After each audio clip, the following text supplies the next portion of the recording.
De que tamanho é Deus?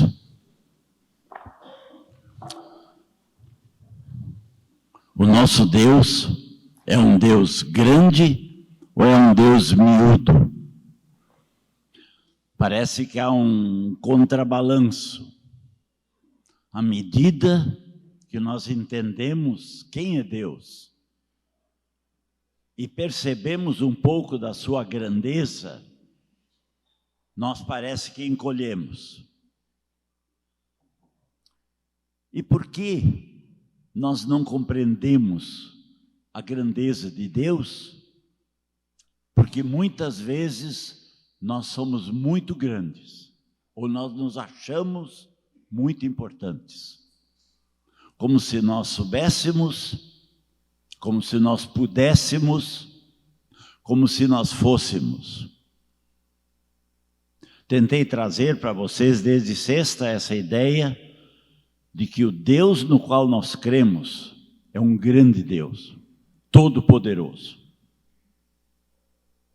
Ontem à noite eu contei 2 histórias. Nessa manhã eu quero me ater especificamente à palavra.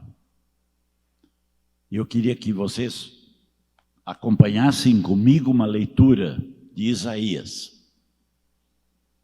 Em Isaías 40, todo o capítulo, o autor descreve a majestade de Deus. E há momentos em que ele pergunta, no decorrer do capítulo, vocês não sabem? Vocês não ouviram falar? E eu quero ler para vocês desde o versículo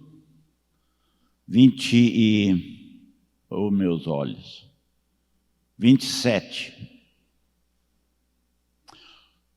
Capítulo 27 de Isaías 40. E começa com uma pergunta: por que você reclama, ó Jacó? Por que se queixa, ó Israel? O Senhor não se interessa pela minha situação. O meu Deus não considera a minha causa. Qual era a queixa? O povo de Israel, exaltado, foi humilhado pelos seus inimigos. E esse texto retrata quando o povo se dá conta de como ele é miúdo. Estão no cativeiro da Babilônia e de lá se lembram de Deus.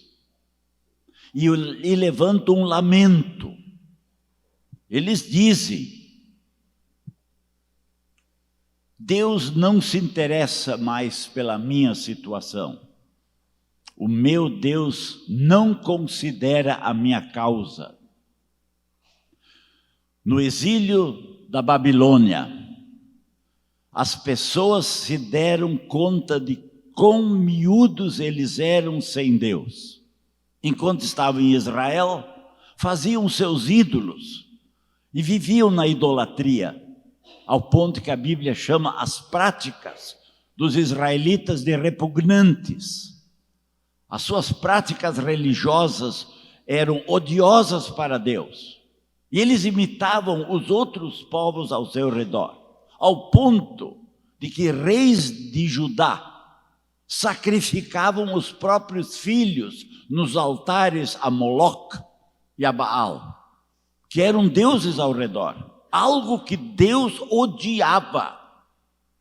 Deus não queria o sacrifício humano, não queria que sacrificassem seus filhos, mas o rei Manassés sacrificou seus próprios filhos sobre o altar aos ídolos.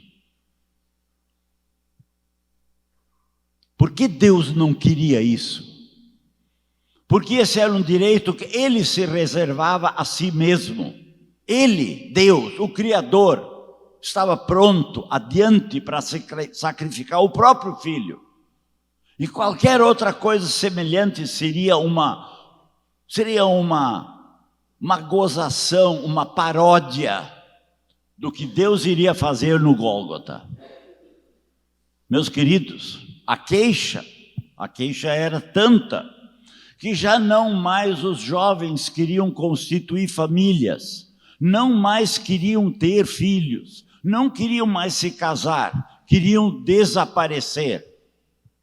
E essa é a história de Israel aqui nesse texto. E agora o autor pergunta, no versículo 28, será que você não sabe? Você nunca ouviu falar? E ele traz de volta de novo a lembrança, quem é Deus? Quem é Deus? O Senhor é Deus eterno. Nós falamos nessas noites, das 2 noites, das qualidades de Deus. Onipresente, onipotente, Deus de amor. Mas o israelita tinha esquecido, e eu creio que nós às vezes também esquecemos, que o nosso Deus, aqui são citadas algumas qualidades. Primeiro, ele é um Deus eterno. Em segundo lugar, ele é criador de toda a terra. E aí, de novo, o autor pergunta, será que você não sabe? Você não ouviu falar? Talvez é importante nós olhar para trás da nossa história. Na nossa própria história, nós não temos experiências com um Deus maravilhoso. Todos nós temos experiências com Deus, porque Ele nos permitiu vislumbrar do seu amor e do seu poder. Você não ouviu falar? Qual é a herança espiritual que nós temos? Falei-lhes ontem à noite da minha história familiar que era ruim. Mas eu lembro de minha mãe. Quando a minha mãe, no meio do seu sofrimento, da sua viuvez, aos 21 anos, falava deste Deus que a tinha sustentado. Lembro de um momento, daqueles que a minha mãe veio ao meu encontro de manhã e disse, nesta noite, Deus me apareceu. Ela me contou, eu estava dormindo, mas mamãe trabalhava madrugada adentro na máquina de costura, costurando calçado, para que eu pudesse estudar no Oswaldo Cruz. E eu vi às vezes que mamãe não ia dormir na cama. O lado dela da cama não estava desfeito de manhã. E eu dizia, mamãe, você não foi dormir. Ela disse, não, meu filho, eu dormi um soninho bom ali na almofada da minha máquina, da máquina de costura. Ela escorava a cabeça no braço, em cima daquela almofada, e ali tirava seu cochilo. E aí ela contou que ela acordou assustada, de madrugada, porque ela tinha que entregar aquele talão. Você sabe o que é talão da fábrica de sapato? Aquela costura tinha que estar pronta de manhã, e ela não estava mais conseguindo enxergar na máquina. Ao costurar, ela perdia a linha, ela tinha que abrir o que tinha costurado errado e refazer aqueles pontos. E ela se desesperou. Ela disse que era umas 3 horas da madrugada. Ela ouviu passos de alguém caminhando na frente da casa onde morávamos. Não era uma calçada, apenas tinha algumas lajes. E ela ouviu passos de alguém caminhando. Aí ela ficou atenta e os passos pararam na frente da janela. E aí uma voz do lado de fora disse, Almira, warum weinst du? Almira, por que você chora? E mamãe disse, quem está aí fora? Wer ist draußen? E a voz silenciou. E ela não ouviu mais nada. Então ela levantou e pegou o cabo do machado, porque ela era uma mulher bonita, ela sabia se defender. Pegou o cabo do machado atrás da porta, abriu a porta. E olhou uma lâmpada fluorescente que iluminava uma parte da rua. Ela olhou para cima e para baixo, não tinha mais ninguém. Aí ela foi auscultar do lado da casa, tinha um corredor comprido. que dava para os fundos. E ela disse: fui com meu cabo de machado caminhando pelo escuro e cheguei atrás na porta dos fundos, e não tinha ninguém. E lembrei, deixei a porta aberta na frente e foi correndo de novo. E ela não achou nada dentro de casa. E aí ela sentou na máquina e disse: foste tu, Senhor Jesus, que me vieste visitar na minha dor? E mamãe aguentou mais 10 anos naquele ritmo louco. Você não ouviu falar? Você não tem dessas histórias na tua vida? Talvez você esqueceu as histórias de Deus contigo. Escutei isso essa semana do pastor Rafael, que estava em Israel há 2 semanas atrás. E havia um grupo grande de pessoas reunidas no Getsemane. Fecharam a porta do Getsemane para aquele grupo de brasileiros que foi para lá. E um deles perguntou para o guia judeu: por que vocês, judeus, mantêm a vossa cultura através dos séculos? Porque todas as culturas vêm e vão. Todos os povos com suas histórias gloriosas desapareceram pelo ralo. Mas por que vocês, israelitas, mantêm a essência daquilo que vocês sempre foram desde a saída do Egito? E disse que o guia olhou para aqueles brasileiros e disse: é porque nós, judeus, sabemos contar histórias. Nós sabemos contar as histórias. E tem ordem no Velho Testamento: contem para seus filhos, quando vocês estiverem sentados, quando vocês estiverem caminhando, quando vocês estiverem comendo, contem as histórias. Contem as suas histórias. Um povo que não tem história não tem futuro, porque ele não tem passado. Ou nós temos muito poucas histórias, porque nós nos achamos muito importantes e muito grandes, e por isso nosso Deus é miúdo, muito miúdo, e tem pouco a acrescentar. O autor, o profeta, nesse texto, ele chama de volta para a história, e ele diz que Deus, ele é um Deus eterno. Eu estou lendo o versículo 28, o Senhor é o Deus eterno, Ele é o Criador de toda a terra. Ele não se cansa, Ele não fica exausto. A sua sabedoria é insondável. Oh, meus irmãos queridos, quando diz aqui que Deus não se cansa, eu fico feliz, porque eu descobri que Deus não se cansa de mim, não se cansa da minha pequenez, do meu lamento. Ele é insondável. Na verdade, eu não sei por onde Ele me quer conduzir, mas eu sei que eu estou em boas mãos. O autor continua dizendo o que Deus faz. Vimos quem Deus é. Essa foi minha tentativa nesses 3 dias, e eu estou terminando isso hoje com vocês. Mas a história continua. Deus é Deus. Nós não cremos numa ideia.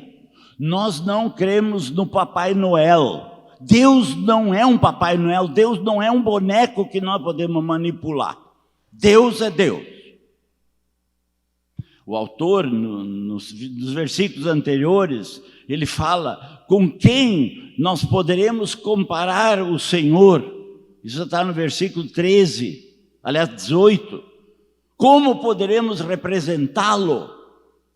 Nós não precisamos representá-lo, basta abrir os olhos, basta escutar atentamente. Eu moro numa área rural. E temos na nossa propriedade um pequeno rio que corre por aquelas terras. O Natanael já foi lá. escutar o farfalhar da água nas pedras. Aquilo faz muito bem para a minha alma. Tem um banco de pedra na beira do Arroio do Rato, que corta 3.000 e tantos metros da nossa terra. Escutar o farfalhar da água faz um bem para a minha alma. Silenciar ali e ouvir o louvor. Mas eu também escuto o louvor de outra forma. Nós temos normalmente um grupo de cães. Atualmente são 4, 5. Eu até perco a conta. E às vezes, de noite, quando nós sentamos, ou à mesa à janta, ou depois do nosso tempo de culto vespertino, os nossos cães começam a uivar. Para os luso-brasileiros daquela região, isso significa um mau prelúdio. Eles mandam que os cachorros fiquem quietos. E os nossos lá em casa são incentivados a uivar. Eles uivam. O feroz, que é um cachorrão, ele começa. E a loba responde. Atualmente, o mancha negra é o contralto, porque ele entra no canto. E eles uivam. Isso é um hino que leva às vezes 2 minutos. E nós paramos com a leitura. Nós silenciamos, e eles na frente da porta, na área, na frente de casa, a loba espicha o pescoço, ela tem um tom assim suave. Quando ela responde ao feroz, e um respira e o outro larga o canto, e quando terminam, às vezes nós aplaudimos lá de dentro. Obrigado. A natureza proclama a glória de Deus. Temos um candidato a genro lá em casa, que vem desse mundo da superstição. E ele estranhou a primeira vez que, quando jantávamos, os nossos cães começaram com o coral canino, a sinfonia canina, e vi que os olhos dele se arregalaram, e ele estranhou no primeiro momento, e ele perguntou, disse, você não manda eles ficar quietos? Não, eles têm que cantar, estão adorando o Criador. Meus irmãos, você não ouviu falar? Você não pensou nisso? O que ele faz? Diz o nosso texto, eu estou lendo o texto, eu não li ele antes, mas estou seguindo na sequência, diz que ele fortalece o cansado, ele dá vigor ao que está sem forças.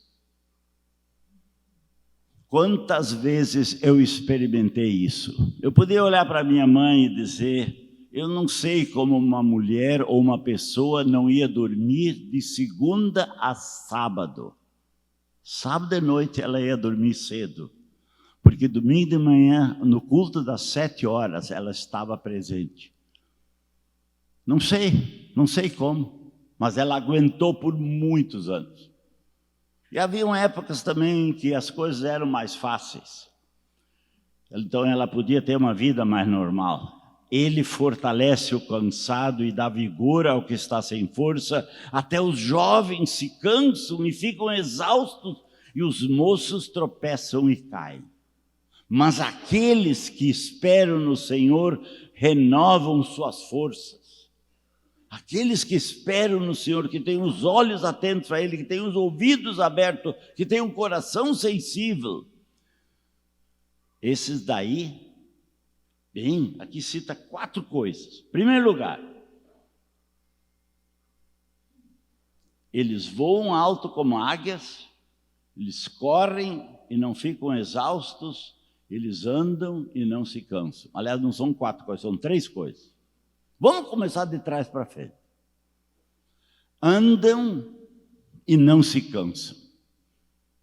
Caminha. Minha irmã, meu irmão, te mexe. Ande.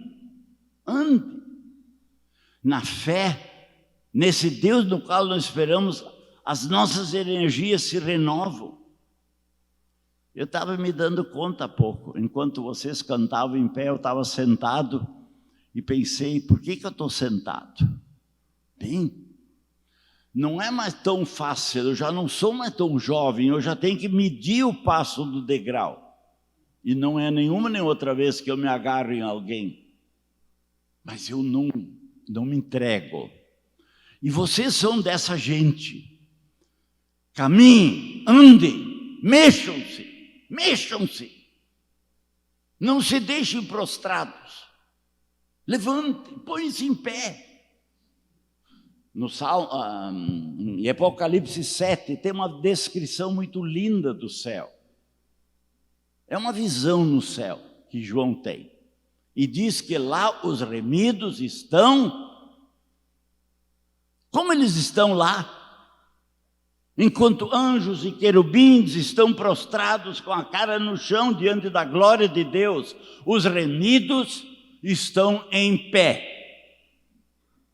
Eles, os remidos, os libertos, os que creram, os que andaram o caminho de Deus, eles estão em pé. Não é uma questão de pose, é uma questão de posição, de honra, de saber a sua identidade. Ande. Agora o texto não termina no ande, diz corram. Ontem à noite eu perguntei até que ponto nós somos daqueles famintos que fomos saciados com pão abundante da graça de Deus.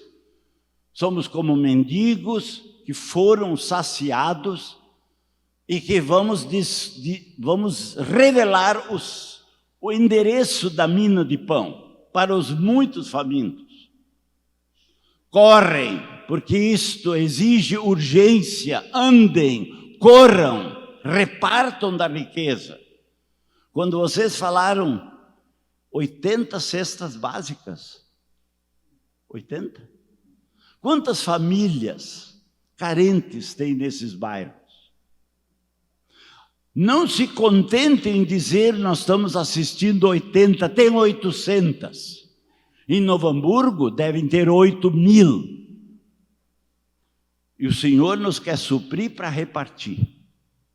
Nós temos não uma cesta básica, nós somos os que sabem o endereço da mina de pão.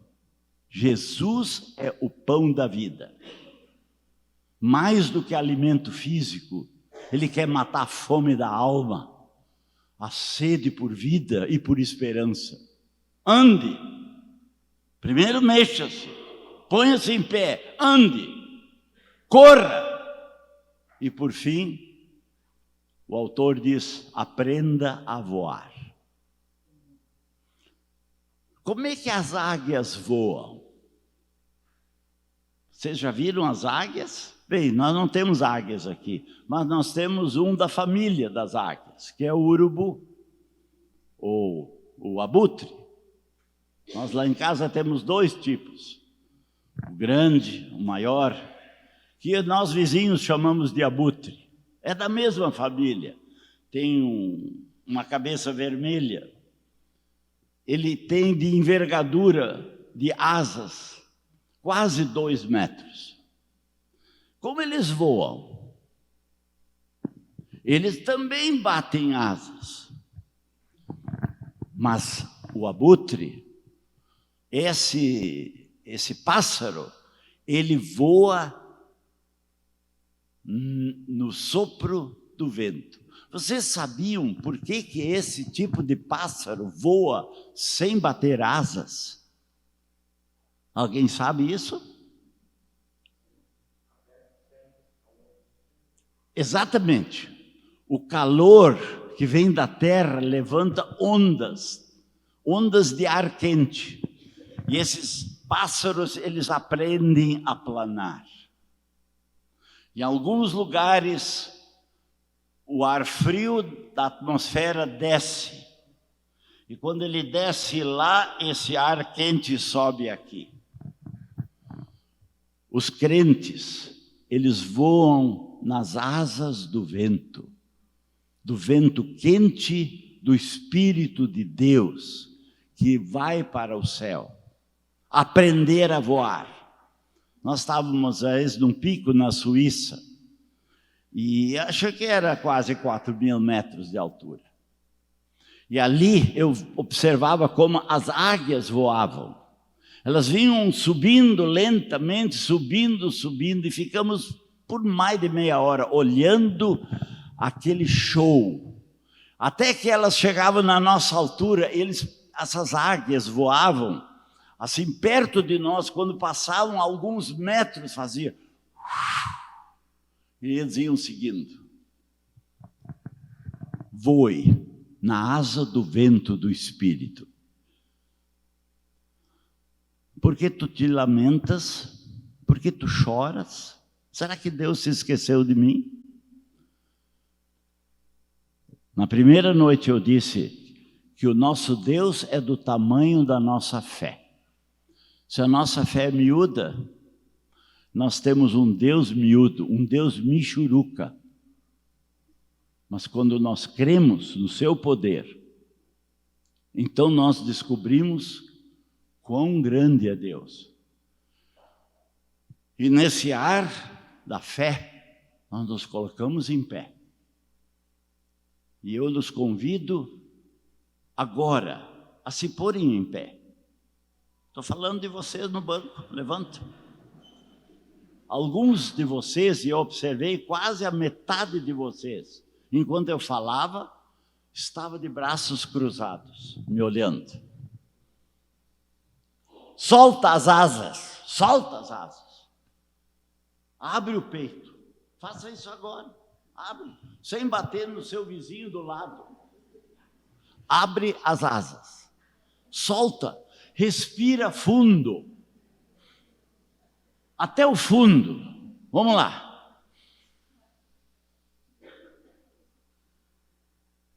Aprendi um exercício que faço diariamente com a Vera. Quando vamos para a leitura, nós fazemos um exercício beneditino dos monges, respirando fundo, lá do fundo. Levantamos um clamor, que nós não expressamos com a voz, porque não dá para respirar e falar ao mesmo tempo, mas nós, na mente, dizemos: Senhor Jesus, Filho unigênito de Deus. E daí expiramos pela boca. Tem compaixão de mim, pecador. Acabou o ar. Senhor Jesus, Filho unigênito de Deus. Pela boca, tem compaixão de mim, pecador. Aprenda a fazer isso.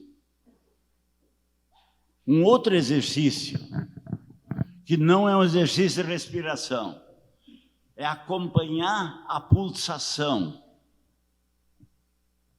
Senhor Jesus Cristo, Filho de Deus, tem misericórdia de mim, pecador. São 22 pulsações. Às vezes eu incremento. Senhor Jesus Cristo, Filho unigênito de Deus, tem compaixão de mim, miserável pecador. 32 pulsações.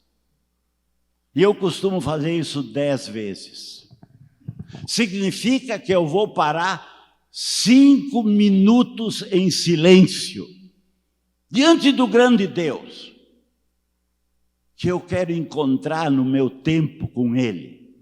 Eu tenho que levantar esse clamor. Eu preciso tirar 5 minutos. Eu não quero ouvir barulho, eu não quero ouvir celular, eu não quero me distrair. Eu estou me apresentando diante do Criador do céu e da terra. Eu estou ali como mendigo faminto, dizendo: Senhor, estou com fome. Estou com fome da Tua presença, da Tua glória, do Teu poder, do teu amor. Sacia-me, Senhor. De que tamanho é Deus? Não vou falar que nós devemos nos colocar diante das estrelas. O autor de Isaías diz, ele criou o Órion, ele criou as constelações. Olha a marca das suas impressões na natureza. Eu gosto das coisas pequenas. Eu gosto de olhar a pétala da flor. Eu gosto de parar diante de um enxame de abelhas. E nós somos apicultores lá em casa. Às vezes eu vou lá na frente da caixa e digo, oi meninas, vejo elas vindo, vejo elas indo, sai um pouquinho de lado. Sim, eu sei, elas ferroam. Nunca me ferroaram quando eu vou lá falar com elas. E sentir o perfume do mel que emana daquela colmeia. Uau! Eu tenho que parar. Eu convido vocês a mudar o seu estilo de vida.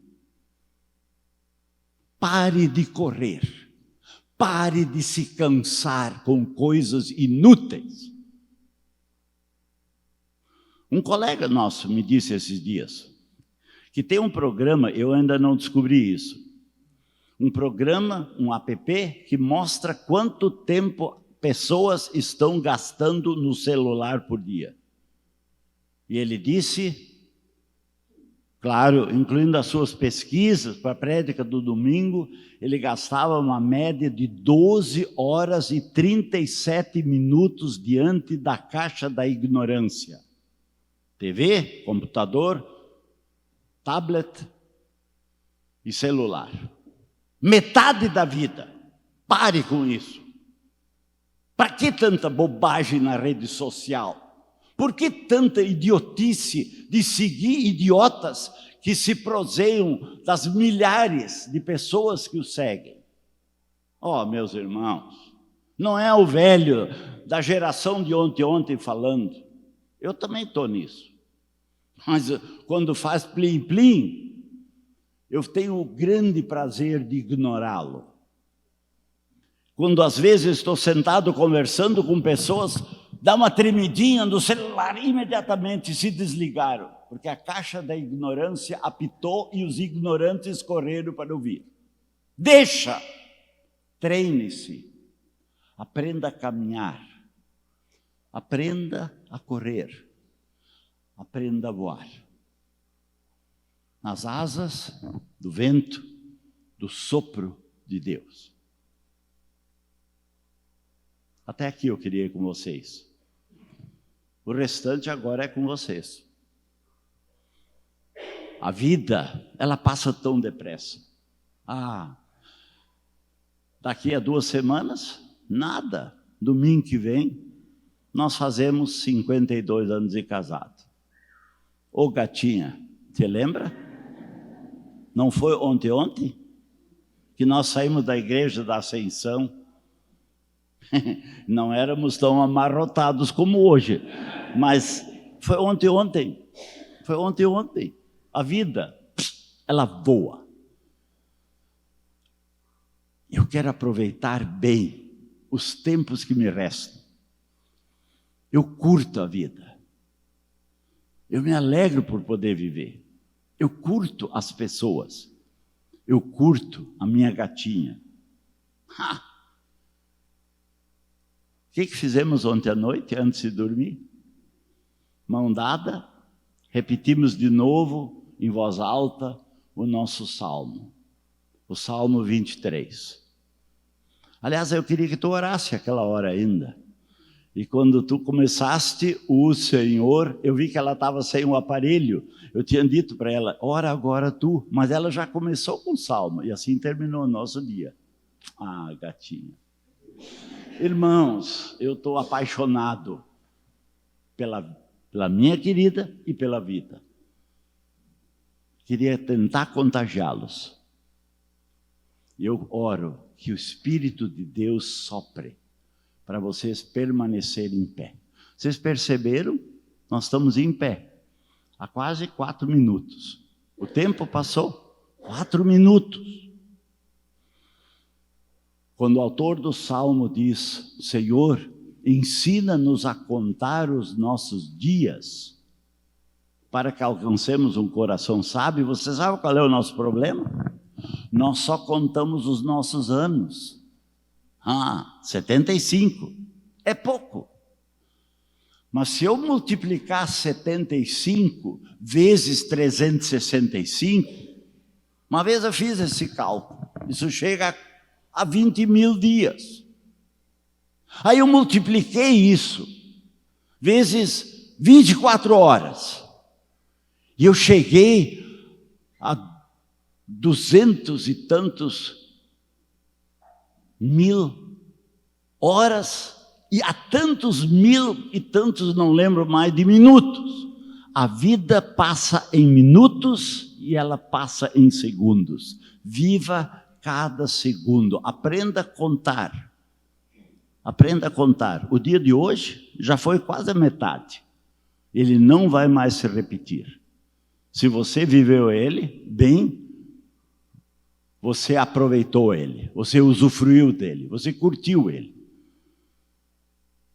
Isso é ser temente a Deus, isso é buscar viver na comunhão com esse Deus.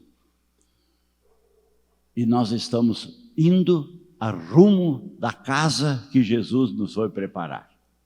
Às vezes lá em casa nós falamos de morte. Bem, parece que isso faz parte do programa. Vamos morrer. Agora eu estou empenhado em ver como é que eu passo a herança em vida para os filhos. Amanhã eu vou no cartório de novo. Temos alguns bens herdados que nós honramos nossos pais, não torrando aquela herança que recebemos. Como eu podia torrar a minha herança da minha mãe? O que sobrou para mim naquela época que faleceu, quando o dólar e real era 1 a 1, eu herdei 20 mil dólares. Eu tenho que honrar isso. Como é que eu posso honrar? É usar e tentar passar essa mesma quantia para as minhas filhas. Então, estamos indo no cartório tentar fazer um documento de doação. Isso é meu programa para amanhã. Por que eu estou contando isso? Eu estou contando que eu conto que essa vida vai passar e que eu vou para casa. Quando o crente morre, ele não morre, ele muda de endereço, porque ele vai para casa. Você encara a vida dessa forma? Eu não sei quanto me sobra. O que eu sei é que eu sei para onde eu vou quando aqui acabar. E você tem direito de viver nessa perspectiva. Isso é estar em pé. Eu queria orar. Meu Deus, Tu me colocas aqui na frente dessas pessoas nessa manhã. Ó Senhor, Tu sabes da minha fragilidade, da minha falta de percepção, às vezes até da falta do meu cuidado no falar coisas. Senhor, às vezes eu acho que eu falo demais de mim. Mas é o que eu tenho experimentado. É o que o Senhor me tem deixado viver. E eu te agradeço. Obrigado, Senhor, pela Tua glória que se tem manifestado através da nossa história. Sim, na nossa história, na nossa família, tem coisas difíceis, tem uma doença genética, da qual todos nós participamos. Não tem cura. Senhor, ela é degenerativa e eu sinto no meu corpo a fragilidade chegando cada vez mais. Eu vejo, Senhor, essas degenerações na vida das minhas filhas e no corpo das minhas filhas. Ó Senhor, câncer na nossa família. O Senhor nos deixou experimentar muitas vezes a humilhação da nossa fragilidade. Mas eis que o Senhor de novo nos põe em pé. E nós podemos respirar fundo. Muito obrigado por isso, Senhor. nós podemos respirar fundo e podemos levantar voo. E quando o grande dia chegar, do último grande voo, nós sabemos para onde vamos.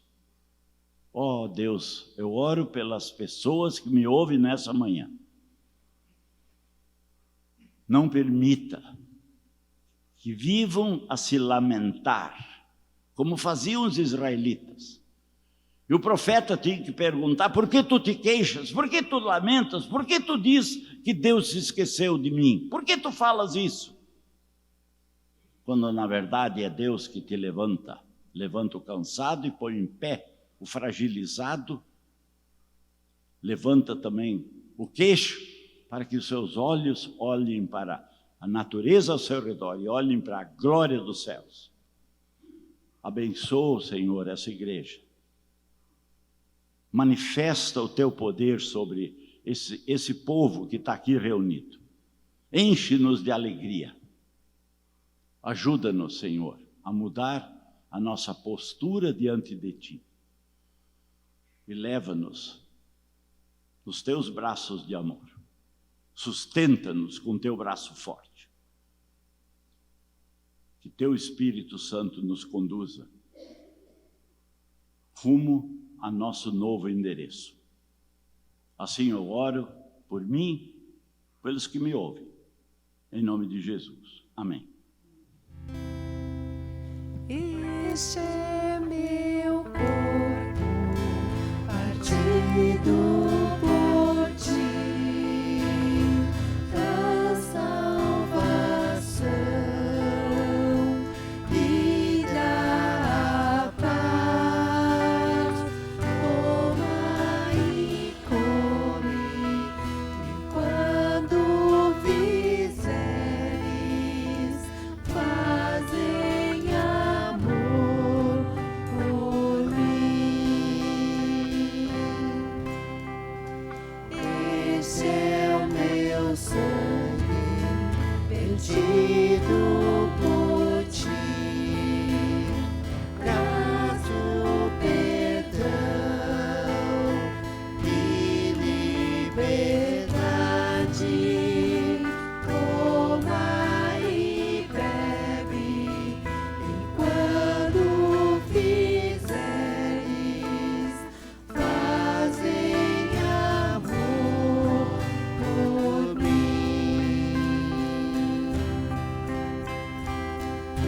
Este é meu corpo, partido por ti, da salvação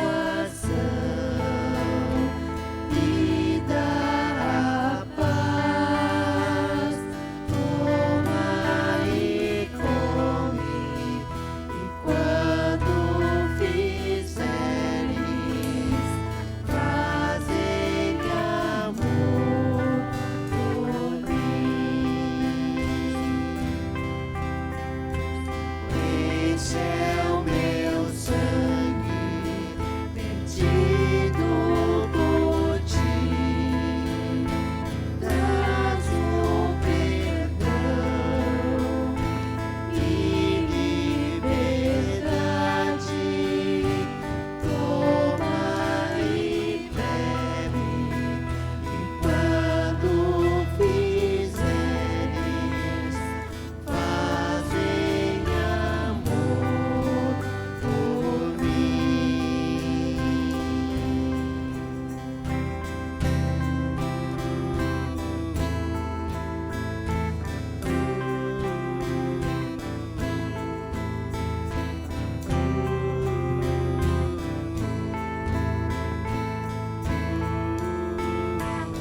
Bom domingo a todos.